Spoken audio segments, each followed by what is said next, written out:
Howdy y'all, and welcome back to the farm. Today I want to talk to you about a project we recently wrapped up in our ongoing home renovation project. First year we were in the house, we did a lot. We removed carpet, we painted, we even did a lot of the flooring. But one thing we never finished up was in the entryway of our home, and that's these stairs here. Now the main thing that we didn't finish was the trim on these stairs to finish them out, the stair nosing. The primary reason I didn't finish that was because of cost, and with the cost of the project was the intimidation of getting it wrong. So even though we had the risers painted and the treads floored, we hadn't finished this off, which gave the whole entryway an unfinished look. Something we didn't want people to see when they first entered our home was the unfinished stairs. So today what I want to talk about is my solution to that and the stair nosing that we built to save ourselves costs and save ourselves some time in installing. Now, stair nosing is the piece of trim here which separates which covers the transition from the tread to the riser. Depending on the kind of flooring you go with, you might get stair nosing from the same flooring company, and that could be very expensive. For us, the stair nosing that matched this flooring specifically was $40 for a 7-foot stick. These treads are over 40 inches long, so for each tread I would need a single stick, and because I have about 15 stairs that I need to cover in the whole house, I was looking at spending almost $700 in just stair nosing alone. So what I'm going to do is we're going to talk about how we made this stair nosing, and I'm going to take you along.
So what I've got here is an 8-foot 1x2 that I got from my local home improvement store.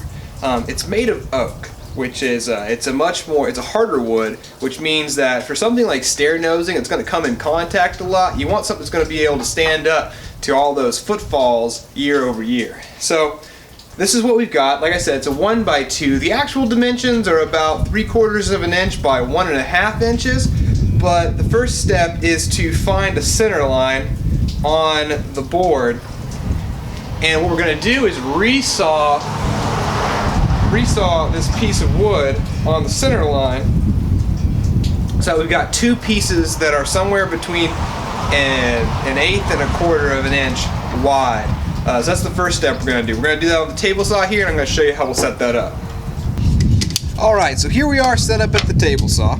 What we want to be doing is we want to get this ready to saw this right down the middle. Like what we said, this is a 3/4 of an inch wide board. So what we want to do is we want to set the table saw right around 3/8 of an inch to cut this right down the middle. Now you have to take into account of the kerf.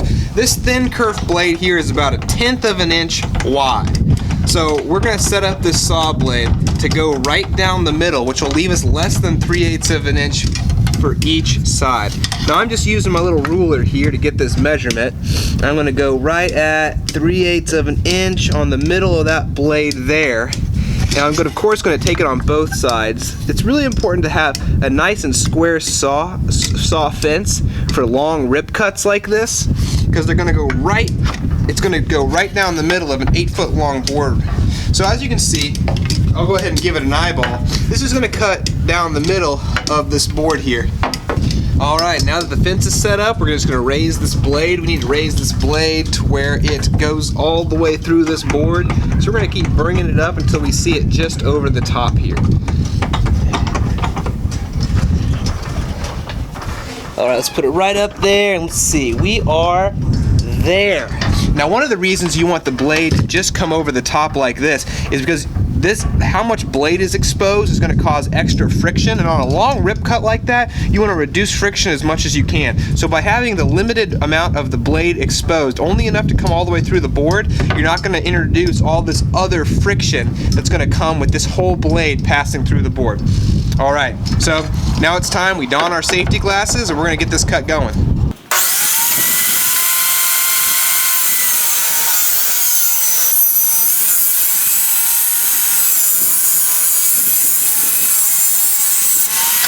Now that we've got our 1x2 sawn in half, we've got our the front and the top of our stair nosing pieces ready to go. Now we got to mill them down a little bit more. So what we're going to do next is take the table saw fence off and put the blade beneath the table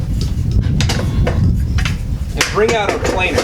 We're going to set up our thickness planer right on top. Now, you don't have to use a thickness planer for this project. As a matter of fact, these two boards are nearly identical width, thickness, because of the way we sawed them down. We sawed them down to go right down the middle. Instead of trying to hit a specific measurement on the inside kerf of the saw, we took our measurement from the center of the kerf, which left us two boards that are very similar in thickness. But if you didn't get a really good cut on your saw, or you just want these to be the exact same thickness, you can use a thickness planer to do that. So I'm going to get it out right now, and we'll set it up.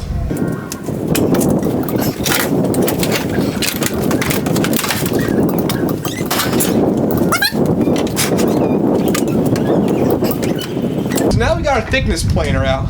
We're going to set it to right about the thickness of our board, which is going to be just under 3/8 of an inch. Take that from here. There we go. So we're at just about 1/4 right now. We're going to start there. We'll send our boards through, and then we'll just kind of inch it down. Not even inch it down, right? Just take it down little by little until we've got not only a good finish on the back side, but also they're the same thickness.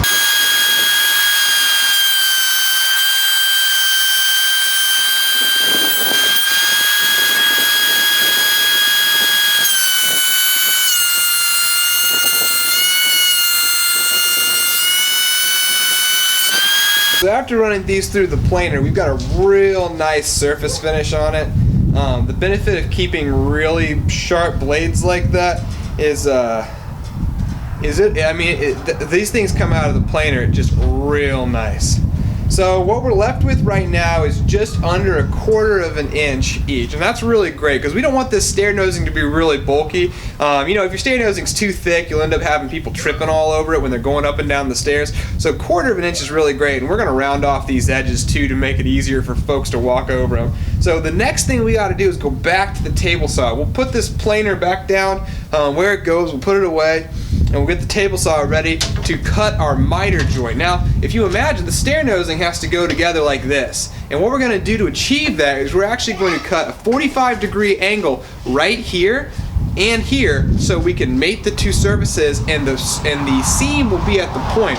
That'll be harder to see after we connect them and then route it off and sand it all down. But for the time being, we just got to set up the table saw to cut that. Now I'm going to show you how. Now that we have the planer put away, we got to bring up this saw a little bit. Now remember, you only want to bring it up about as much as you need to, but you're cutting a little bit more than 1/4 of an inch, so you can't use just the thickness of the blade to determine this. So I'm going to bring it over about double the thickness of the blade, so it'll cut through that 45-degree angle. I think that'll do it. So now, I'm going to get ready to cut my miter. Now my saw only cuts to 45 degrees, so I just need to go all the way to the end and tighten that off. If your saw will cut more than a 45-degree angle, you're going to want to measure that, but I mean, most saws like this, they're only going to cut 45 degrees safely, because you can't cut much farther without running into the arbor here. Alright, so looks like after adjusting for that miter, we got a little bit more blade. I'm going to put this in here like this to measure the height. Alright, that looks really good. That's going to do us. Now what I want to do is I'm going to cut this miter away from the fence. That's going to leave my waste under here, and it's less likely to pinch my material as I pass it through. Now to do that, I'm going to set up my fence to be about the distance away from the bottom of the piece of wood to the top of the blade on the other side where the wood will pass through. I want to only cut off as much as I need to and leave as little waste as possible. I think that's going to work out just great. Knocking stuff down behind me. There we go. Alright, let's put that down. We're going to do a quick measurement on that just to make sure we've got the same measurement on both sides. Where are we at? To the outside end of the blade, we're at 1 9/16. The outside of the blade about 1 9/16. Let's make the outside a little bit proud so that we're not binding. Yeah, that'll do it. Okay. Alright, so now that we've got this set up, we're going to make this cut. I'm going to do one more thing. Because we're cutting a miter and we've got that extra saw blade coming out, I'm going to put in a little block here on top. It's going to keep my board down without me having to get my fingers so close to the saw blade. I do this from time to time. Some people use feather boards on the side. Some people use extra fences. I do this because it keeps my hands away from the saw blade when I'm pushing something through and I want it to be pressed firmly down. The thing about a miter cut like this is it has a tendency to try to lift up the board. So this extra fence right here is going to help keep downward pressure so that doesn't happen. So I'm just going to clamp it in place using these quick release clamps. It doesn't have to be a lot of pressure, it doesn't have to be super accurate, it's really just to keep my hands out of the way. Alright, let's get this cut.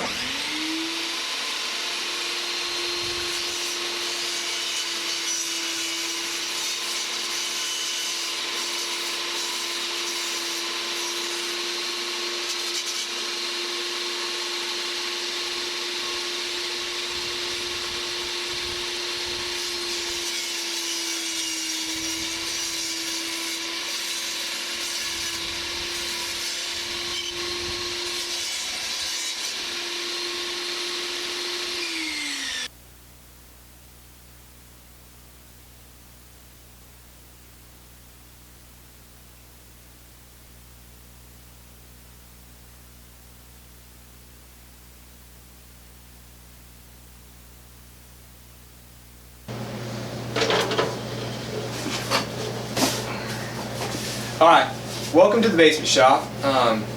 Pardon the mess. It's winter time, so a lot of our projects actually get started and finished inside. So you'll see we got a lot of things on the works before spring rolls around. We're trying to get a lot of things done. But the thing we're doing right now is this stair nosing. Now you'll see I got two pieces of finished stair nosing here. These are pieces that have already been milled. The final milling has been done, and then they've been stained and sealed. But here are the two pieces we just cut. Now the next step, I'm going to take painter's tape. I've got my two mitered edges here. You can see how they're going to join up like this. I'm going to take painter's tape, put it along the top side of one of the mitered edges, and then I'm going to put the other one on that same tape. This is going to lay my two pieces side by side with the piece of tape holding them together. That's going to help so that when I fold it over, the tape acts as a clamping force on the outside face, and then I'll show you what we're going to do to clamp the inside face.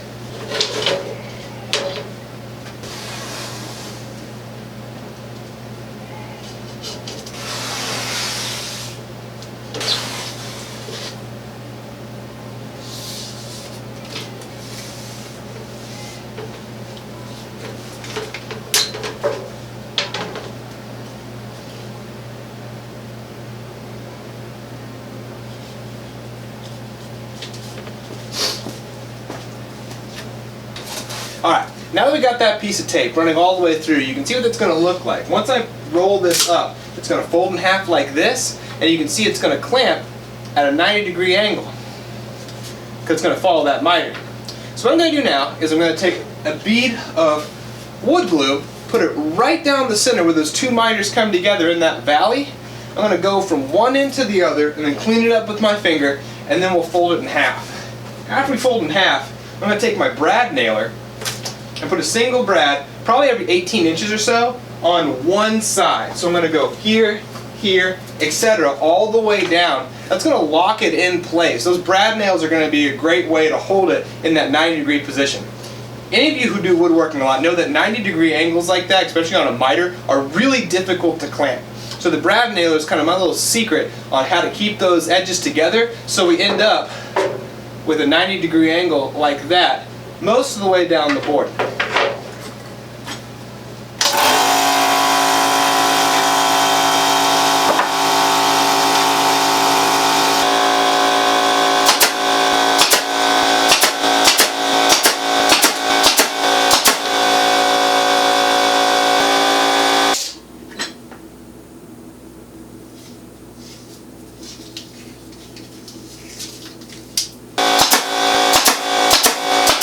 Alright, now that it's all nailed up, it's just time to let it dry.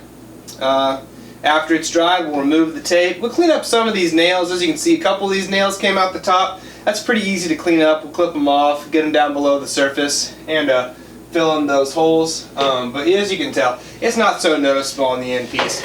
Once the glue is dried, the next step is to remove the tape. Obviously here it's the next day, and the glue's all dried up, so I'm going to go ahead and start removing the tape. Now the tape's real fun to remove. You just rip it off in long strips. Just watch out for the nails, because it's going to start to rip where the nails went through it.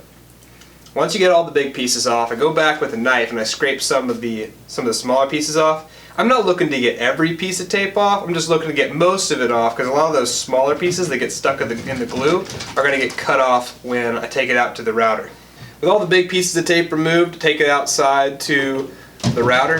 Now, I don't have a router table, so what I've done is I've put this little jig on my router. It's going to allow me to take this thin piece of wood and press it up right against the bit, leaving my hands far out of the way. So what I'm going to do is I'm getting the top, the front, and the bottom edge all rounded off.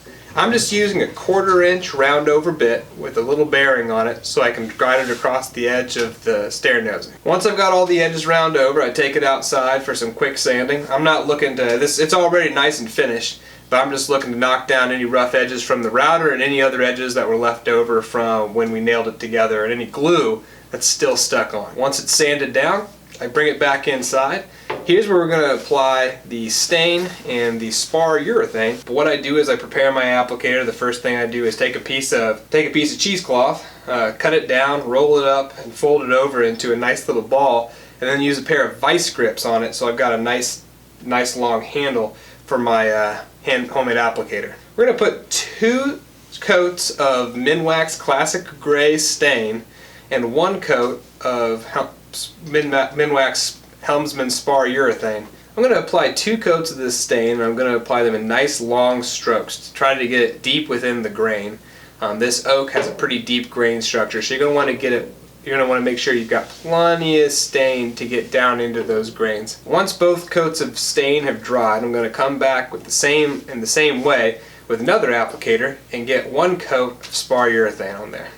Now once the urethane dries, you can see that it looks real nice. It's got a real nice finish and the stain is well protected. All I have to do now is cut it down to length for my different stairs and install it. Now remember, this is a pretty nice piece of nosing, and it only costs us $10 to make versus the $40 they were going to charge us at the store. So thanks for watching. I hope you learned something. This was a lot of fun to do. It was a lot of fun to show you how we did it. I'm really excited to hear any comments you have about how I did it or things you would have done differently. So leave those in the comments below and tell us what you think. Please like this video if you found it helpful. Subscribe to our channel to see other farm happenings that are going on, and see you next time.